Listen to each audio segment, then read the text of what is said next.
Hello and welcome back. I'm your friendly neighborhood technician, and today we're going to work on getting the radiator out of the 124.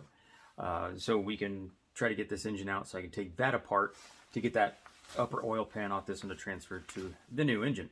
But before we do that, I want to say big shout out to Matt, Steve, and Daniel over at Reimagined Wraps. You can go there if you're ever in Southern California. They do a lot of the best wrap jobs on cars that I've ever seen.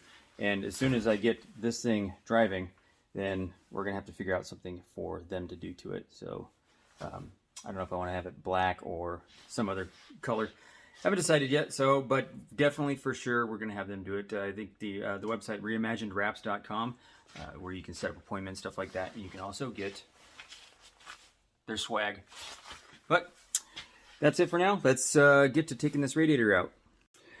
So we're going to kind of go out of order on this. We're not exactly going to follow the work instructions because I don't have a lift that I can use anymore. I apologize for the dirty garage floor. The bottom seal is not exactly sitting there holding. So there's stuff on the crap. There's crap on the floor there. Pardon the mess. Anyways, going to take off the upper hose here. Then we're going to take off the shroud. The shroud is actually two sections. It's going to have a, let's see right here. There's a bolt right there, and there's a bolt. Where's the other bolt? Oh, there's bolts right there, those two, and then that one right there. And then the top section is going to come off, then the bottom section will come out the bottom. Then we're going to take off that hose and maybe the belt right now, I'm not sure. But you can see this right here, this super, like I said, going to replace that belt anyways, got a new one. But that's way too loose, so we're gonna have to make sure we get the tension right when we put that adjuster on, and make sure we don't so we have the proper tension on that. We don't want that loose coming off, stuff like that, because that can damage a lot and make a real bad day. And then after that, we're gonna get this hose off right here. You can see that hose from the reservoir, and that's gonna go all the way down there and actually tease off another hose. One hose goes to the bottom of the water pump, I believe, and then there's another hose that goes to the radiator. So that's what we're going to do. Let's start with that. Actually, we skipped step one. Step one is actually when you're working from home, get yourself a beverage. Step two, drain the coolant. I know this looks a lot like coolant, especially AutoZone coolant, but it's really not. It's really tasty though. But let's move on with step two, taking that hose off.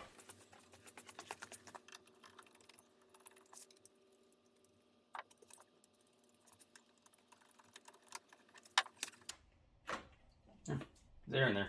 You can actually feel there's a spring in here. I'll show you in a second.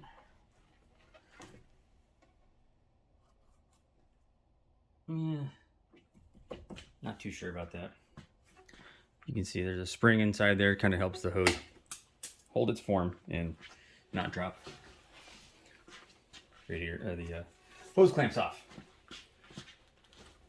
Now, if you actually, let's take a look at something here. I don't like that amount of corrosion on that. I was just going to replace this outlet right now. Or not right now, but just this outlet, because you can get these separate. They're not too much. I think FCP Euro has them for like $4. But instead of replacing that, I don't like, you can see down here. See all this nastiness right here? Almost looks like, I don't know what that is. It's like JB Weld that's coming off.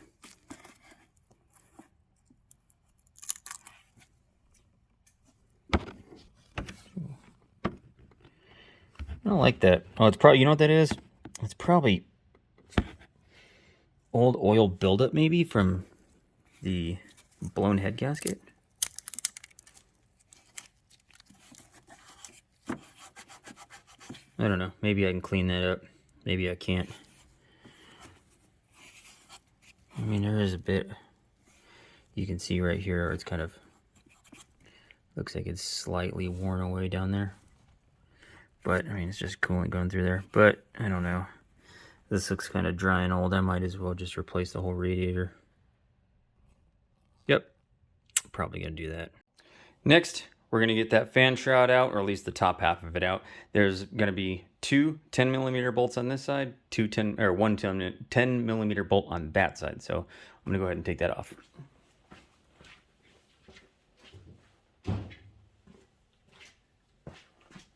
Normally I'd be using a 1/4 inch, but the only thing I could find in my house is this 3/8 with a 10. I didn't bring anything home with me today.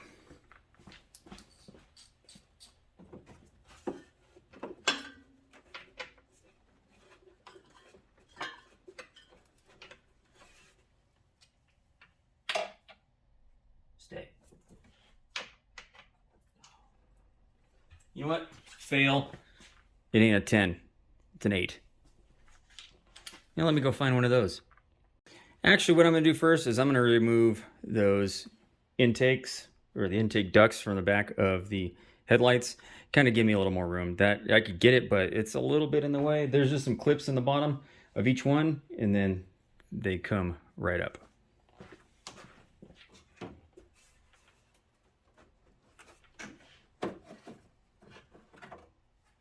That's it.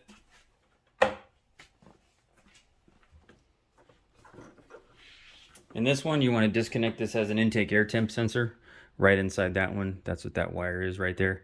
So you're going to want to disconnect that first. That'd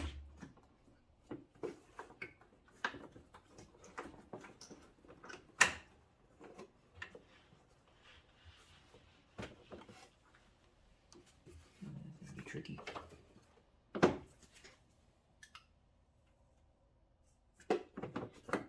Now that one down there is going to be tricky because there is stuff blocking it. So let me see if I can find something in here. Maybe a long screwdriver I can stick in there sideways, pop it out. See if this works.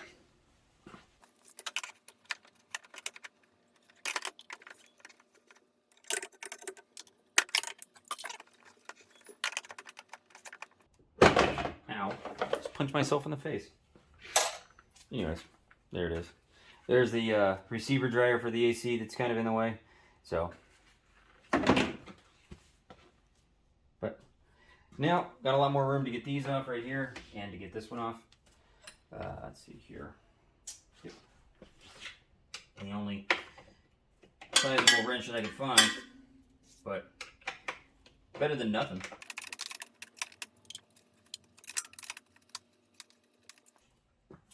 Don't want to lose all these. If you have a magnetic tray, those come in really handy, but again, all my stuff's at work. I didn't bring anything home today. I should have, but I had something to do today after work, so I forgot.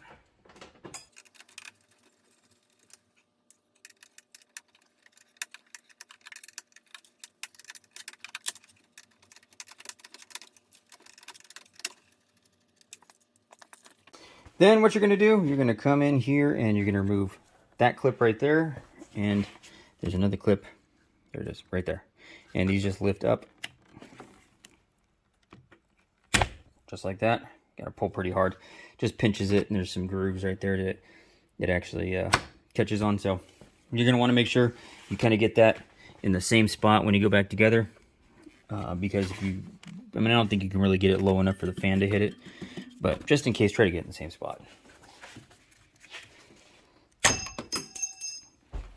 There they are, those two clips. Next, you're gonna want to pull this straight up. Well, not really straight up, because there's actually, this fits inside the channel right there.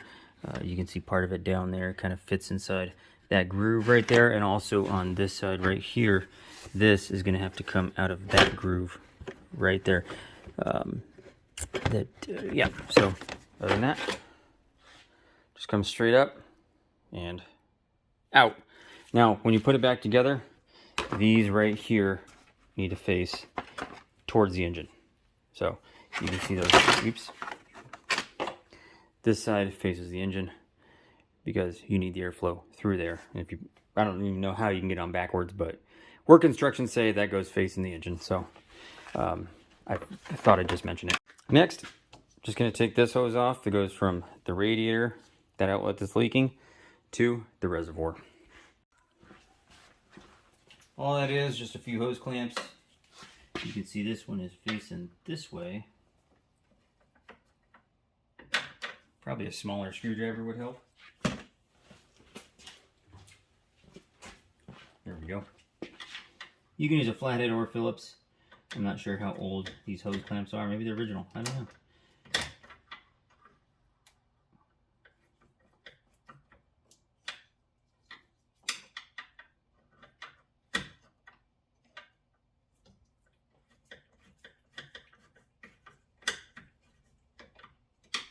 Well, actually looks like original. There's a Mercedes star right there. But the whole hose clamp is just coming apart. So that's going to have to get replaced. There's a screw for it.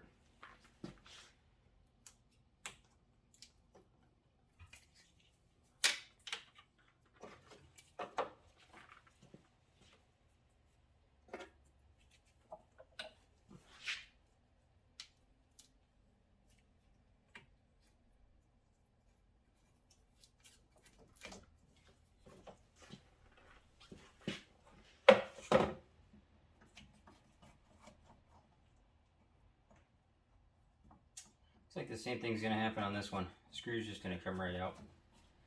We need to replace those clamps. You know, there's no reason to actually replace these with Mercedes parts. I mean, it's a freaking hose clamp. Next, what you're going to want to do is remove this transmission cooler line right here. You're going to want to replace that seal and that seal right there also. That's a 19 millimeter. You can see the line goes all the way straight down. Now what happens is this line actually goes in front of the shroud here, so or the shroud actually goes behind, it actually sandwiches between the line and the radiator at the bottom. So you're gonna have to remove this. Then there's gonna be some tins across the bottom of the radiator, and then you're gonna have to disconnect it from that over there. Then you can remove this line completely, which is what we're gonna do. So I actually put the car on 4 jack stands. You got 2 there, 2 there. Make it a little easier to get underneath it. So here's the bottom of that transmission line that I just removed from up top. You can see right here, there's one 10 millimeter bolt. There's the other one. You can see right down here is a flex section of the line. So once you get those out and everything, you're not going to have to remove this completely to get the radiator out. But you'll just have to drop it down some. But I think when I actually get to removing the engine, I may or may not disconnect it right here, just so this flex section is there, just to make life a little bit easier, just give myself a little bit more room. But I'm going to go ahead and take out those 10 millimeter bolts right now, or nuts, actually. So here we are with that transmission line loose, but not completely disconnected. You can see I just have that 10 millimeter nut sitting right there. That one also, if you're lacking in storage space and workspace like I am right now in my garage, you can just go ahead and thread in nuts back on there, help you keep track of nuts that, especially small ones like that, that could easily get lost, or bolts also. If you have the ability, sometimes you can't just rethread in a bolt if you're, loosen it up and then you want to place it back in. Like I'm sure the AC compressor bolt right there would not really be able to put the bolt back in once you take one out. So it's gonna not exactly, it won't be that easy. So I'm going to take this line out anyways, just because it's going to make my life a little bit easier come with the radiator coming out. And the small part is the small nut is a 17 millimeter, and, well, not the nut, but the line is a 17 millimeter, and then the nut portion is going to be 18 or 19. You notice it says 3/4 there. It's because I don't have all my tools with me. But like the wise Burt Gummer once said, just doing what I can with what I got. And you're going to want a catch bucket there to drain out the transmission fluid that's going to be leaking out. Also, I have one of those at work, so now I'm just going to use a bucket. Don't mind my bougie floor covering here, so I can lay down and not get completely dirty. Next, we're going to take off this hose right here that goes to the bottom of the radiator. It also goes right there. If I can get there we go, right there. And then it also goes to the bottom of the coolant reservoir. Now, if you wear gloves bigger than a medium, your hand's not going to fit up here to get that hose clamp off with a little stumpy flathead or a stumpy Phillips. So you might have to use some kind of 7 millimeter, probably on a long 1/4 inch ratchet. I think it's 7. That might be an 8, 6, 7, or 8. Can't remember which. But yeah, you have to take that one off, and it's not the easiest to get to. Definitely take it off after the fan shroud is removed, because that fan shroud takes up a big chunk of this real estate right here, and it's going to make it even harder to get to. Well, I just doused my bougie floor covering there with coolant that I found out was not completely drained from the system. So always make sure you have something to catch the coolant so you don't get it all over the ground, stuff like that. I'm going to have to soak that up and figure out what to do with that, because I don't want to put that through my clothes washing machine that I wash my kids' clothes with. So we'll figure out something. Just a little installation note. When it comes to hose clamps, when I'm working on this or any other car, if you see how this one was pointed basically just like this, and you can see this kind of pointed right at that connector. So when you're going to take it apart, or when you take that hose off, it kind of makes it a pain in the butt to get a screwdriver in there, stuff like that. You have to get it at an angle, and it kind of generally is not fun. So when I put it back together, I like to face the hose clamps outwards like that. So it's a direct shot to get a hose clamp or a screwdriver on. You can see right there, there's just nothing out here. It's not going to get in the way of anything, and it's really easy to get a screwdriver on there. Just makes your life easier in the future. Okay, well, pretty much the last thing we got to do before we pull its radiator out is take off that transmission cooler line right there from the bottom. Then all we have to do is we're going to have to squirt some kind of lubricant or W40, something like that, on the grommets that the radiator fits into at the very bottom. Other than that, all we're going to have to do is take out that clip and that radiator clip right there. You can see there's a little piece of rubber in there also to kind of keep it in place. Or this one right here, actually. Sorry, not this one. This one's something else. But this one right there and this one right here. And then other than that, it's a pretty much straight shot going straight up. Didn't have to remove the fan or anything like that. We will probably have to remove the fan eventually, just so we can get the engine up and out, give us a little more room, probably give us another, 4 inches, maybe 3-4 inches right there, to get the engine tilted out. Because like I said, we're going to pull this out with the transmission, not separate like I would have done if I had a lift. And separate, I would have just dropped the transmission, then pulled the engine forward a little bit, and then straight up. Also what's going to be fun working with is trying to get the engine straight up and out with the hood not in service position, because having the car on jack stands, I can't get this up all the way without hitting the garage door chain, stuff like that. It already was touching the chain as it was, so I'm gonna have to figure something else out. Maybe I'll be able to get it out, maybe I won't. Hopefully I'll be able to get this up properly. You know what? I'll probably be able to get this up enough, maybe with a hood prop rod or something like that, up enough to where I can get the engine out. I think it'll be okay. Okay, got the transmission line removed, and now you do want to make sure you have a drain bucket underneath that, because a lot of transmission fluid will come out of there, especially if you haven't drained the transmission. I believe I drained the transmission pan. I can't remember if I did or not. But when you take that line out, and then when you take that other line at the very bottom out, this whole side of the radiator is filled with transmission fluid, so you're going to get all that draining down through that line and into your drain bucket. Other than that, I got this one off, and all you need to do with this is just take a pocket screwdriver or some little tiny screwdriver and just pop it straight up. That's it. That's all it does. It's just like the other ones for the fan shroud. It just clips it right there. There's a little piece of rubber, stuff like that, and then that's basically just tilts forward like that.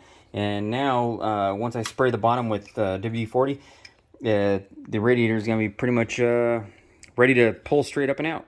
So at the bottom of the radiator, you have these two grommets. Sorry for being stumbly here.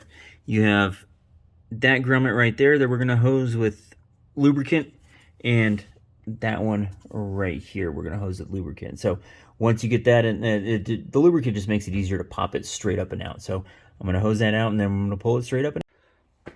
All right, let's see if we can get this thing out of here. Oh, that came out a lot easier than I thought it was going to.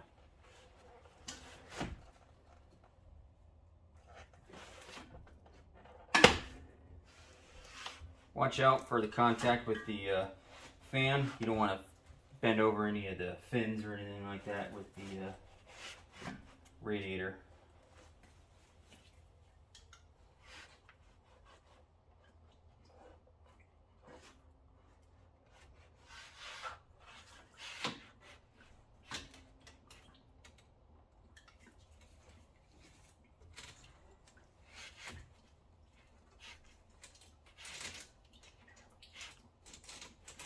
Kind of like I'm doing right there. You can hear some more of that draining into the drain bucket.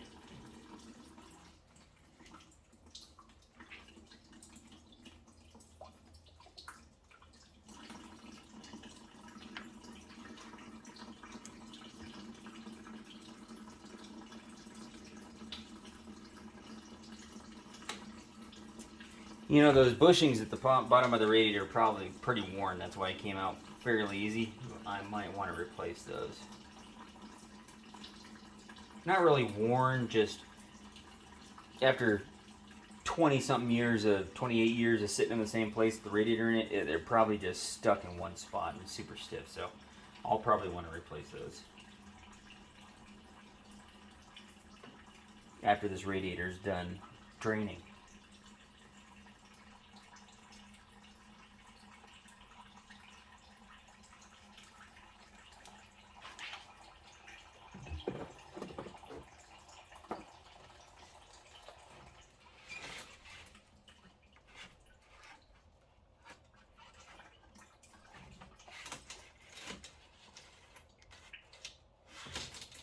Now there is a tab at the bottom of the radiator that I am not 100% sure it's going to make it around that fan. Or if I just pull it harder, I can quit whining and get it out. Oops. Kind of munched some fins there. Exactly what I was saying we don't want to happen. And it might be munching some of the condenser fins, which that would suck because I want the AC to work. There it is. And there's the radiator. You can see a few of the fins are munched, but not too terrible. Well, you can see in there, there's the, what is that? Condenser? Is that the condenser? I don't freaking know. Possibly the condenser. Yeah, it looks like it is. That's where the AC line goes to. Right there. You can see there's the AC low side. But the... Yep. Doesn't look too bad. I think it did pretty good. I mean, there's a munch or two right there. Or two. I mean, there's a big old freaking munch right down there. That's not going to change. That's not going to affect the function of the AC. So, there it is. There's the radiator out. Next, we're going to keep plugging away trying to get this out. I'm going to take that fan off. I might have to see if I have a counterhold tool to take that out. I'm not sure which one. I'm going to have to go through the work instructions and see what exactly is required, see if I can find something universal for that. Other than that, I'm not 100% sure what I'm going to do in the next video. I'm not sure what the next step is. I'm going to have to do a little more research. Anyways, that's it for today. Thank you for watching. Remember to hit subscribe and give me the thumbs up button. Hit that at the bottom there. And don't forget to check out Reimagined Wraps at reimaginedwraps.com. I'm pretty sure it is. I'll throw in a link in the description below. But definitely check them out. Check them out on Facebook, Instagram, and whatever social media site you can find them on. They do some good stuff. Matt, Steve, and Daniel over there are all amazing, and they'll hook you up.